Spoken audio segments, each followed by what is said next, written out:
პარლამენტში ზუსტად ასე იყო. სულ მოდიოდა შინაგან საქმეთა სამინისტრო და სულ ამბობდა, რომ გაზრდილია შემთხვევები. სულ 4 წლის განმავლობაში ითხოვდა ახალ შეზღუდვებს. და მე ვეუბნებოდი, რომ ყოველთვის მოდიხართ. ყოველთვის ამბობთ, რომ გაზრდილია შემთხვევები. ერთხელ მაინც დაუშვით, რომ იქნება თქვენასაც აკეთებთ ეს ზრდის. რაღაც შემთხვევებს. აი მაგალითად, გადაჭარბებების სიჩქარის გაიზრდება ავტომატურად უბრალოდ ტექნოლოგია ვითარდება. მანქანები უკეთესად დადიან. ის რაც ადრე, მაგალითად 100 თუ დადიოდა საბჭოთა მანქანა, ესე იგი მაგარი მანქანა იყო. მაგრა დადიოდა, 100 დადიოდა.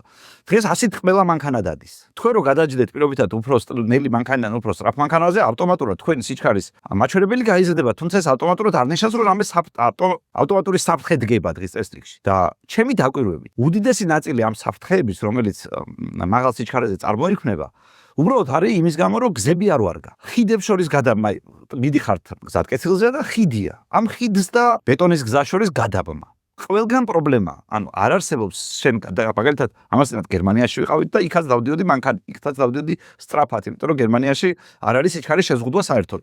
მაგრამ მე არსად არ შემხვედრია ისეთი გადაბმები, შეიძლება შემხვდა 1-2 არსად არ შემხვედრია, ვერ ვიტყვი, მაგრამ როგორც აი ყველა კილომეტრშია ფაქტობრივად ჩვენ გზაზე. სადაც მართლა რო წახვიდე მაღალი სიჩქარით, აი 150 და 160-ით რო წახვიდე, შეიძლება მართლა პრობლემა იყოს, ოღონდ არა იმის გამო, რომ ზოგადად ცალკე აღებული 150-ია პრობლემა. არამედ იმის გამო, რომ ამ გზაზე, ამ გადაბმით, ასეთი გაკეთებული რემონტით რაღაცაზე პრობლემა. ძალიან მარტივია დაინახო ხალხი, ავარიები, ესა ისა რა გავაკეთოთ, მოდი ავკრძალოთ. მოდი შევზღუდოთ, მოდი დავაჭროთ. ეს მარტივია.